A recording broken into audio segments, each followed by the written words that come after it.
Nessa aula de PM, atualidades, nós vamos estar abordando aí três temas, que no caso será transporte e forma urbana, a importância meteorológica na agricultura e a pesca industrial. Tá? Então nós vamos ver esses três tópicos aí para estarmos respondendo aí as questões do Enem, tá? Então vamos lá. O primeiro tópico aí é a questão dos transportes e a forma urbana.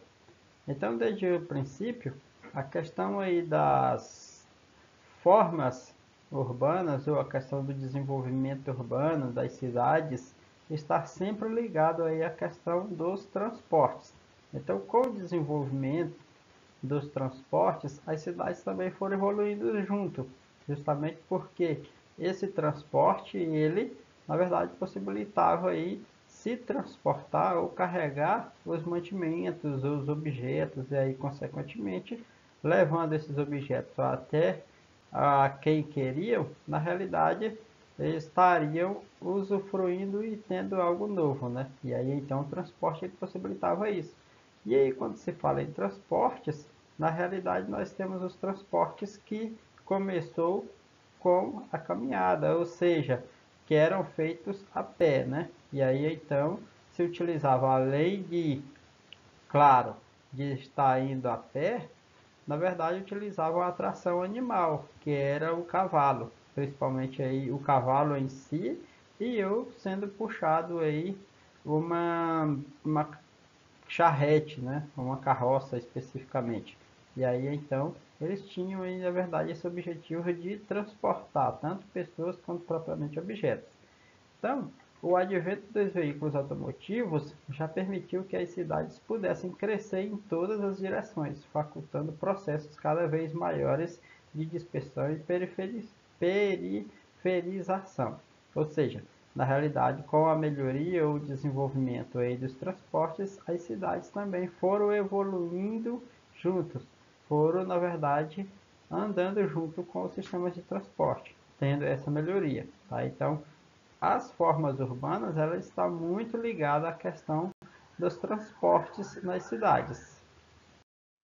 O padrão de movimentação da população nas cidades varia fortemente ao longo do dia, né? Então, motivado principalmente pelos fluxos de deslocamentos pendulares, que eram o movimento dessas pessoas periodicamente, né?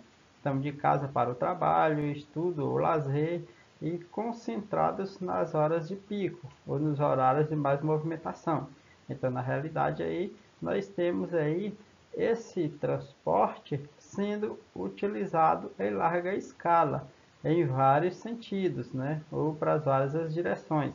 Então, dentro das áreas urbanas, o transporte ele possibilitou muito essa questão da movimentação da população, das pessoas de um lugar a outro. E aí, então, isso, na verdade, cria uma malha de transportes ou viária dentro das áreas urbanas que fazem com que essas pessoas se locomovam. E aí, então, com isso, essas áreas urbanas também evoluíram juntos com o desenvolvimento desse transporte. No segundo tópico, nós vamos abordar aí sobre a questão da importância da estação meteorológica na agricultura, né? Então, o que é uma estação meteorológica, né? É um equipamento que possui sensores capazes de medir as variações meteorológicas. Ou seja, nada mais é do que uma espécie de aparelho eletrônico que vai estar medindo as várias características ou os elementos naturais que estão no ar, na atmosfera, para dar uma leitura específica da questão aí do tempo para a agricultura, ou seja, para o técnico, para ele entender como que está o comportamento da natureza para essa técnica ou para a prática da agricultura. Tá? Então, na verdade, esse aparelho ele tem seu objetivo, e na realidade, oferecer uma leitura das condições de tempo para se favorecer a prática da agricultura. Tá? Então, essas estações elas são automáticas, que possuem um data log para armazenamento de dados, painel solar, GPS e são de fácil instalação. Então, as instalações meteorológicas As estações meteorológicas têm toda a estrutura para fazer um monitoramento climático eficaz com tecnologia de alta resolução. Então, esses aparelhos, na verdade, ao longo do tempo, eles vêm acompanhando também o desenvolvimento tecnológico. E aí, consequentemente, ele tem uma série de estruturas que possibilitam o seu funcionamento. Lembrando que essas estações meteorológicas, elas estão ligadas hoje às mais, vamos dizer assim, desenvolvidas, estão ligadas a sistemas de GPS, que também são auxiliadas aí nesse processo aí de leitura do sistema de comportamento do tempo, tá? Então, é algo que está em evolução. Então, essas estações meteorológicas e os benefícios para o agricultor, quais são, né? Então, as estações meteorológicas são equipamentos de grande custo-benefício que se destacam no mercado.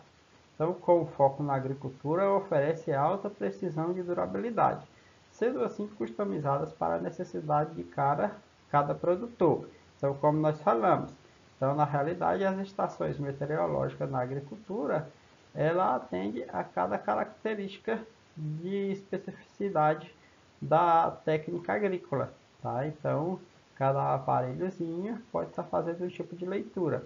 E aí, então, dependendo da necessidade do produtor, do agricultor, ele, na verdade, vai estar adotando um aparelho desse, que vai possibilitar aí a questão da leitura do comportamento do tempo para a prática. Algumas soluções das estações meteorológicas, né? Então, a questão da precipitação, que é a questão das chuvas, temperatura e umidade relativa do ar, esses elementos aqui, a temperatura, a umidade, então ele oferece, velocidade e direção do vento, ponto de orvalho, nível de água, temperatura foliar e vários outros elementos. Esses aparelhos eles podem estar fazendo leituras e oferecendo esses dados para o produtor. Então, tudo isso é feito por esses aparelhos. E aí, propriamente, ele vai dar aí essas características.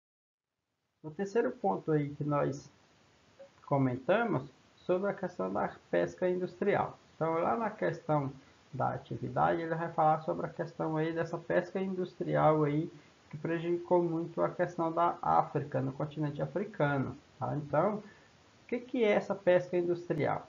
Nada mais é do que, na verdade, uma pesca em larga escala para o mercado, tanto nacional ou mundial, e que compreende um baixo número de espécies-alvo, ou seja, há algumas espécies de peixes que são, na verdade, procuradas. Então, 100 espécies perfazem 70% da captura mundial, enquanto a produção total é de 100%, que corresponde a 200 espécies. Então, essas daqui são algumas espécies que são procuradas no mundo inteiro, principalmente aí a questão do salmão, né? Então, de acordo com os dados da FAO, que é a Organização das Nações Unidas para a Alimentação e Agricultura, 90% do pescado mundial ele é produzido por cerca de 20 países, dentre os quais destacam-se a China como o maior produtor mundial. O Peru, o Chile e o Japão são os principais países que mais pescam no mundo inteiro. Então, na verdade, a pesca industrial, ela de uma certa forma, se não houver um certo planejamento de pesca, causa um desequilíbrio nesse meio, principalmente aí na questão dos peixes do oceano. Tá? Então, essa pesca, de uma certa forma, como diz aqui, né? Então, algumas espécies que são procuradas.